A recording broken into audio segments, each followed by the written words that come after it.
Hello and welcome to this presentation from easyLog. This video is about our easyLog Plus software which provides automated payroll analysis. It does this by comparing a list of standard shifts that you can create per job function against the attendance times of the staff. These attendance times are collected automatically through some form of electronic clocking system, such as a fingerprint reader or hand scanner, a tag or a card-based system. Clockings can also be collected by mobile phone or by tablet PC if people are working outside and away in the community. The software then automatically analyses the attendance times against the shifts and presents that pay analysis across the various pay rates that you may apply across your organisation, such as different rates for working weekends as opposed to Monday to Friday, for example. Any shifts that don't match with the attendance times of the staff are then automatically flagged for authorisation, and then you can decide whether you want to pay that time or disallow it as appropriate. Okay, so let's take a look at the software and give you a flavour for some of the functionality that I've just described. This is an example from a care home scenario. So we have two job functions currently on screen, care assistant senior and night care assistants, and we're looking at a period of a week as you see here. All I now need to do is right click, ask it to go into the authorizations routine, and we'll then be presented with the list of attendance for that week for various members of staff within those two job functions. My first job then is just to click on this button here, because what this will do will then automatically authorize any shifts that match with corresponding attendance times. Basically that the shift equals the attendance of the member of staff. And therefore what's happened is that those particular periods have all gone to grey, and you notice in this column here that the authorised flag has been set to yes. We're now left with 5 or 6 items that don't actually agree. Now 3 of those, notice here, we've got a blank in the column marked job function. That's because the software copes with people that can have more than one job function and be paid different rates for working in each of those. So what we need to do is actually define what job function they were in for each of those 3 days. So let's say in this case, to make it easy, that they were working as a senior care assistant on all 3 days of this week. So I click on that. Then we'll go to authorize the clockings again, and 2 out of those 3 have actually been confirmed as corresponding to a period of time, a shift within the care assistant senior function. The attendance has matched those, and therefore again they've automatically been authorised for payment. So what we can do next is go through each of these individual lines and ascertain what's gone on and whether we want to pay it or not. So the first one here for Claire on the 29th of October roughly got in just before 8 o'clock and left just before 3.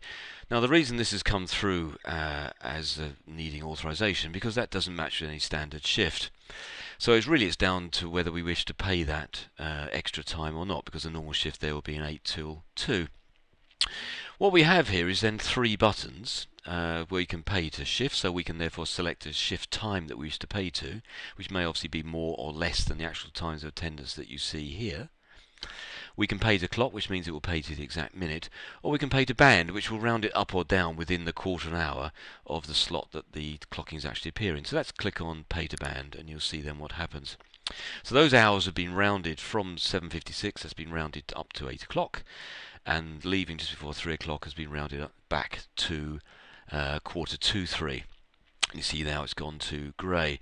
What I could also do if I wished is I can click directly in here and then change those times to make it more precise if I wanted to make it an individual time. Now let's move on then and go to this one. This one here is roughly 7:45 through till 3 o'clock. So again it appears that that person's worked on late. A look at the rotor says yes they did. I can then just pay to band, and again that's rounded out from 8 o'clock through till 2:45. This one here is a bit peculiar. The person got in just before 2 and then left just before 2:30. So looking on the sheet it says, right, yeah, they came in and just had some training, so we're not going to be paying for that. So I then can just change this from awaiting through to no. That will then go to grey and the person won't be paid. Then we have this period here where person got in just before 1 and they left just before 10, which again is a non-standard shifts. Yes, they did obviously a long day that day, and we want to again pay to band in order to agree with that. And perhaps we're being a bit mean by only going to quarter two, given that they got in at 21:57. So what I'll do is I'll round that to 2200 in order to change that time there. There we go. So I now say OK to save that. What we'll see will then happen is I'm dropped back onto this rotor screen, and this time I'll see the rotor has been populated with those shifts that I've agreed. Okay, so what we'll do now is go into the reports function and financial reports and actually report on the transactions that we've just paid. So we want to run a staff report, and we'll run the pay totals by job function, and we'll select on those two job functions that we had some information there. That's the night and the senior care assistants. Now click on create. We're then presented with a subscreen that says, okay, what's exactly the content of the report that you want. Notice also that we can say at this stage that we do want these details being sent out into one of these payroll products. We do other ones as well, but this is just a sort of tick boxes obviously for each of them. Payroll can be sent out into decimal format as well as hours and minutes as well. So let's say OK to that. And what we're then presented with is the authorization screen again, because this allows us, if we wish, to review items. As you can see, we can tick on that box and review the items that we've already authorized. So really, the authorizations aren't set in stone at this stage.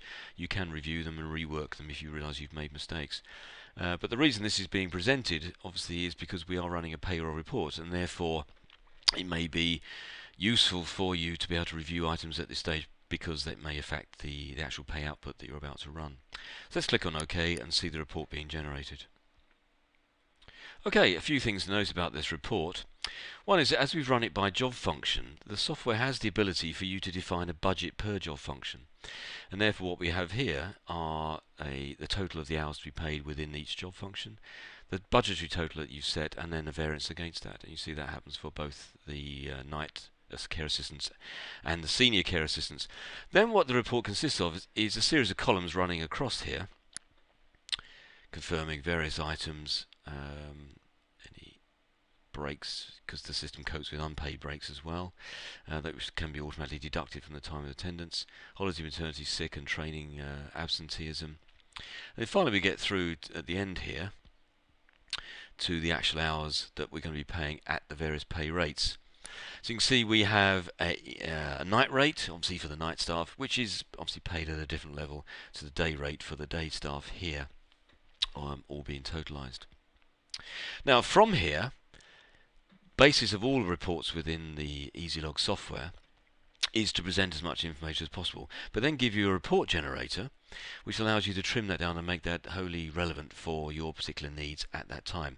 So we click on this item here called the CSV generator, which takes you into a very simple report generator, and let's have a look at this staff pay output one. So I double click on that. I then click on repopulate. What it will then do is simply trim down the report according to what I've selected over here. So these fields I've already ticked, but we can add other ones, but simply by ticking them, and ask it then to repopulate again. So that's given me all that information simply collated together, and at the end here is my payroll output in terms of the number of hours to be paid, for night rate, for days, and also for any weekend working as well. So that concludes this presentation, taking you from the attendance of the staff, matching against the shifts, through to the actual payroll analysis. Obviously there's lots more flexibility in the product, but in this short video presentation we just wanted to give you an overview of what the product consists of. Thank you very much for watching. Obviously further details are on our website. You can call us on 01892 834406 or email us at info@easylog.co.uk. Thank you very much, and thank you for watching.